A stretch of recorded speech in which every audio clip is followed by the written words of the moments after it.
안녕하세요. 오늘은 생명이 정보를 어떻게 저장하고 또 다음 세대로 전달하는지 그 아주 근본적인 질문을 파헤쳐 볼까 합니다. 여러분이 보내주신 자료들을 보니까 역시 핵심은 DNA더라고요. 이 DNA 구조 속에 숨겨진 비밀, 오늘 한번 제대로 탐구해 보죠. 네, 반갑습니다. 생명 현상이라는 게 결국은 정교한 정보 처리 과정이라고 볼 수 있잖아요. 세포 하나만 해도 그 안에 어마어마한 정보가 들어있고 그걸 처리해야 돌아가니까요. 오늘은 왜 하필 많고 많은 분자 중에 DNA가 생명의 정보를 담는 주인공이 됐는지, 그리고 그 구조는 왜 지금 이런 모습인지 그 최적화 과정을 한번 살펴보겠습니다. 네, 자료들을 보니까 처음부터 DNA가 주인공은 아니었을 수도 있다. 이런 가설이 있더라고요. RNA가 먼저였다는 이야기도 있던데요. 아, 네, 맞습니다. 그게 바로 RNA 세계 가설이죠. 초기 생명체는 아마 RNA를 유전 물질로도 쓰고 또 효소 역할도 시켰을 가능성이 커요. RNA가 어느 정도 자기 복제 능력도 있거든요. 그런데 왜 바뀐 거죠? 근데 결정적으로 RNA는 좀 화학적으로 불안정해요. 그래서 오랫동안 안정적으로 정보를 보존하기에는 좀 부족했죠. 아하. 그래서 더 안정적인 분자, 바로 DNA가 선택된 겁니다. 이중나선 구조가 화학적으로 훨씬 안정적이고요. 또 A는 T랑 G는 C랑만 딱 붙는 상보적 결합 덕분에 한쪽 가닥에 망가져도 그걸 보고 복구할 수 있고 또 정확하게 복제할 수 있죠. 안정성 말고 또 다른 장점도 있나요? 그 자료에 보니까 정보 저장 밀도 이런 얘기도 있던데요. 아, 네. 그 밀도가 정말 대단합니다. 이론적으로는 DNA 1g에요. 215 페타바이트 이상 그 정도 정보를 저장할 수 있다고 해요. 215 페타바이트요? 그게 어느 정도인가요? 걸요? 그러니까 단순히 안정적인 걸 넘어서 아주 효율적인 저장 매체인 거죠. 와, 그렇군요. 생존 그 자체가 아니라 정보를 복제하고 퍼뜨리기 위해서 DNA가 쓰였다. 이런 관점도 되게 인상 깊었어요. 마치 DNA가 생명의 운영체제, OS 같다는 느낌? 네, 정확히 보셨습니다. 그게 리처드 도킨스가 말한 이기적 유전자 개념하고도 통하는 면이 있죠. DNA는 스스로를 복제할 수 있는 정보 그 자체고, 생명체는 그 정보가 잘 복제되고 발현될 수 있도록 만들어진 일종의 운반체나 생존 기계인 셈이죠.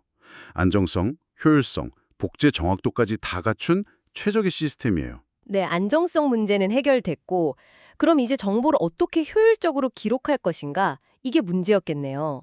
컴퓨터는 공과 일, 딱 두 개, 이진법을 쓰잖아요. 근데 DNA는 왜 A, T, G, C 이렇게 네 글자를 쓸까요? 그거 정말 좋은 질문인데요. 사진법이 이진법보다 같은 길이에서 훨씬 더 많은 정보를 담을 수 있거든요. 예를 들어서 10자리 코드가 있다고 해보면 이진법은 2의 10제곱이니까 1024가지 정보로 표현할 수 있어요. 네. 근데 사진법은 4의 10제곱, 계산해보면 100만 가지가 넘죠. 정보 저장 효율 면에서는 비교가 안 되죠. 와, 100만 가지? 그럼 효율만 따지면 6개나 8개 염기를 쓰는 게 더 좋지 않았을까요? 정보량이 훨씬 많아질 텐데. 그럴 수 있죠.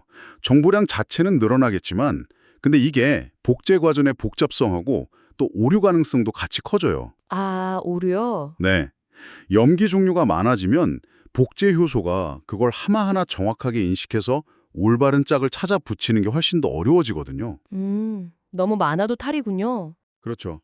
딱 4개의 염기가 정보를 충분히 담으면서도 AT, GC라는 명확한 규칙으로 복제 오류를 최소화할 수 있는 최적의 균형점이었던 거죠.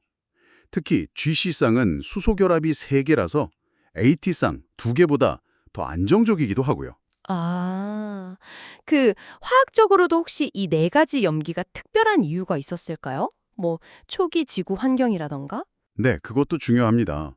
자료에서도 나오지만 이 4염기가 물속에서도 비교적 안정적이고 또 초기 지구의 원시 수프 같은 환경에서 자연적으로 합성되기도 좀 더 쉬웠던 분자들이에요.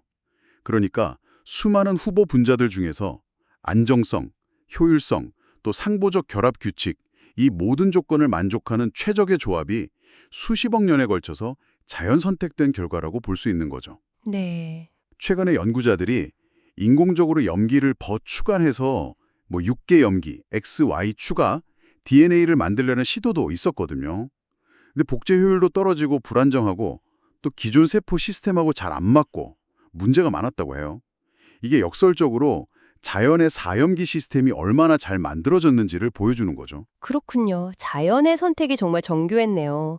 그리고 DNA랑 RNA 구조 차이 중에 제일 눈에 띄는 게 염기 하나가 다른 거잖아요.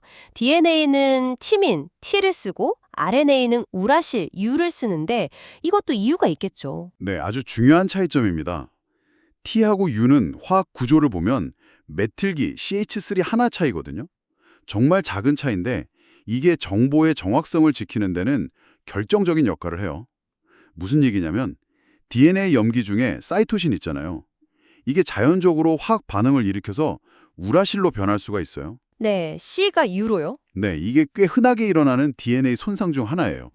그러면 만약에 DNA가 원래부터 U를 썼다면 C가 변해서 생긴 U랑 원래 있던 U를 구분할 수가 없었겠네요. 바로 그겁니다. 근데 DNA는 T만 쓰니까 DNA 가닥에서 U가 딱 발견되면 이건 원래 C였는데 손상된 거네 하고 바로 알아차릴 수 있다. 그렇죠. 세포 안에는 UDG, 우라실 DNA 글리코실라제 같은 전문 수리공, 그러니까 DNA 수선 효소들이 있어요.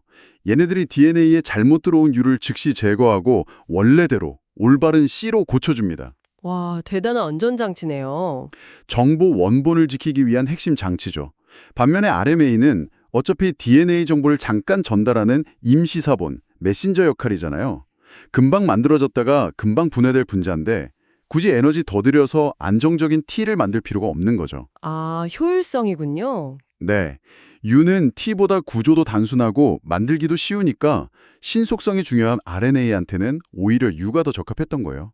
역할 분담이 기가 막힌 거죠. 진짜 들을수록 놀랍네요. DNA 구조 하나하나에 정보 안정성, 효율성, 복제 정확성, 심지어 오류 수정 메커니즘까지 다 고려된 최적화의 결과였다니.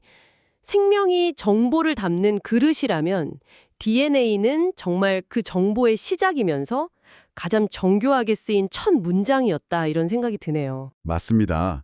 이 DNA의 네 글자 시스템, 그리고 T와 U의 선택은 그냥 우연이 아니에요.